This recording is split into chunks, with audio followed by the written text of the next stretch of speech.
नमस्कार दोस्तों। आर्थिक संकट हर व्यक्ति के जीवन में आता है। आज हम इसी विषय पर बात करेंगे कि आर्थिक संकट, व्यापार में लगातार हो रहे घाटे, आर्थिक नुकसान क्या कारण है और हम क्या बदलाव करके, क्या उपाय करके इस आर्थिक नुकसान से बच सकते हैं, इससे निजात पा सकते हैं। इसी पर आज हम चर्चा करेंगे। छोटे छोटे से उपाय हैं और थोड़ा सा परिवर्तन करके, वास्तु दोष दूर करके व्यापार में हम घाटे को दूर कर सकते हैं। तो इसी पर आज चर्चा करते हैं। सर्वप्रथम हमें अपने प्रतिष्ठान में या अपने घर पर इस बात का ध्यान रखना है कि दक्षिण दिशा, दक्षिण पश्चिम दिशा या दक्षिण दिशा की जो दीवार है वो मकान में सबसे ऊंची रहनी चाहिए। अगर वो समतल है तो विशेष रूप से ईंट की दीवार बनाकर हमें दक्षिण की दीवार को थोड़ा ऊंचा रखना चाहिए। और मकान का जो ढलान है, पानी का जो ढलान बनाते हैं या मकान का जो ढलान है वो उत्तर पूर्व या उत्तर दिशा की ओर होना चाहिए। इससे बरकत होती है, लक्ष्मी प्राप्ति में सुगमता हो जाती है और घर परिवार के लोगों में सुख समृद्धि बनी रहती है। फिर मैं बात करूं, घर की जो महिला है वो लक्ष्मी का रूप होती है, तो नारी का सम्मान घर में होना चाहिए। नारी के साथ का अपमान, उसके साथ अभद्रता या गाली गलौज करने से लक्ष्मी रुष्ट होती है। तो इस चीज का हमें विशेष रूप से ध्यान रखना है। लक्ष्मी जो नारी है हमारे घर में, स्त्रियां हैं, उनका हमें सम्मान करना है।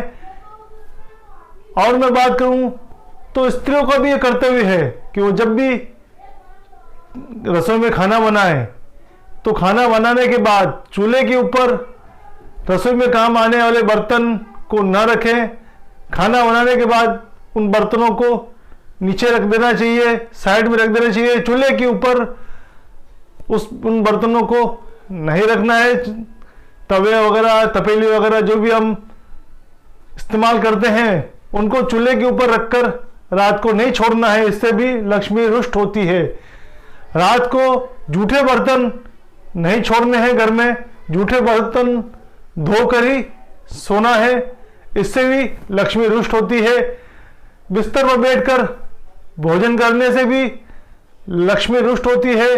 भोजन हमेशा या तो किसी आसन पर या फिर जमीन पर बैठकर करना चाहिए। बिस्तर पर बैठकर भोजन हमें कभी नहीं करना चाहिए, इससे भी घर में दरिद्रता और अलक्ष्मी का वास होता है। और मैं बात करूं तो कार्यालय जहां पर आप काम करते हैं उसकी अलमारी का मुख उत्तर दिशा की ओर होना चाहिए और वो अलमारी दक्षिण दिशा की दीवार से सटी हुई होनी चाहिए। रकम जो भी है वो नैऋत्य कोण की तरफ या दक्षिण दिशा की जो दीवार है उस तरफ रखने चाहिए, ये भी शुभ माना गया है। और मैं बात करूं तो मकान जब भी बनाएं तो दक्षिण दिशा से शुरुआत करनी चाहिए और समाप्त उत्तर दिशा की दीवार की तरफ आते हुए करनी चाहिए, ये भी शुभ माना गया है। मकान ऐसा शुभ रहता है। उत्तर दिशा कुबेर की दिशा है और दक्षिण दिशा यम की दिशा है। तो हमें इस बात का विशेष रूप से ध्यान रखना चाहिए। पर्स जो है या तिजोरी वो कटी फटी नहीं होनी चाहिए। पर्स भी हमेशा ध्यान रखना चाहिए कि फटा हुआ पर्स कभी इस्तेमाल ना करें। तिजोरी भी अगर कहीं टूट फूट हो रही हो तो उसे भी मरम्मत करवा के रखें। टूटी हुई, हैंडल टूटा हुआ हो, ऐसी अलमारी में रकम नहीं रखनी चाहिए, इससे भी लक्ष्मी रुष्ट होती है।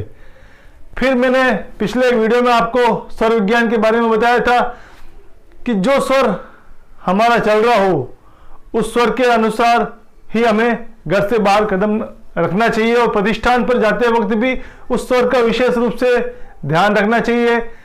लेन देन करते वक्त भी हमें उस स्वर का ध्यान रखना चाहिए। पर्स में जब भी आप पैसा रखें, रकम रखें या तिजोरी में रखें, उस वक्त लक्ष्मी का श्रीम मंत्र का इस्तेमाल हमें करना चाहिए। उसका मानसिक जप करके ही लक्ष्मी को अपनी तिजोरी या पर्स में रखना चाहिए। इस तरह की जो छोटी छोटी बातें हैं, इस पर हमें विशेष ध्यान देने से ही लक्ष्मी आगमन में सुविधा रहती है। एक और उपाय मैं बताऊं, अगर आपको बार बार आर्थिक संकट का सामना करना पड़ रहा है, बार बार कर्ज में डूबना पड़ता है, कर्ज आपका पीछा नहीं छोड़ता है, तो घर में उत्तर पूर्व दिशा की ओर एक खड्डा खुदवा के वहां पर पानी की टंकी रखवानी चाहिए। खड्डा नहीं खुदवा तो भी उस उत्तर पूर्व कोने में छत पर पानी की टंकी रखनी चाहिए। उत्तर पूर्व कोने में कुआं, पानी की टंकी या जल का स्रोत रखने से लक्ष्मी आगमन में सुविधा रहती है, लक्ष्मी जी प्रसन्न होती हैं और आर्थिक संकट, कर्ज से हमें मुक्ति मिलती है। तो दोस्तों, आज हमने आर्थिक संकट के ऊपर बात की। मेरा वीडियो आप लाइक जरूर कीजिएगा, सब्सक्राइब कीजिएगा और अपने कमेंट्स देकर हमें अपने सुझाव जरूर भेजिएगा।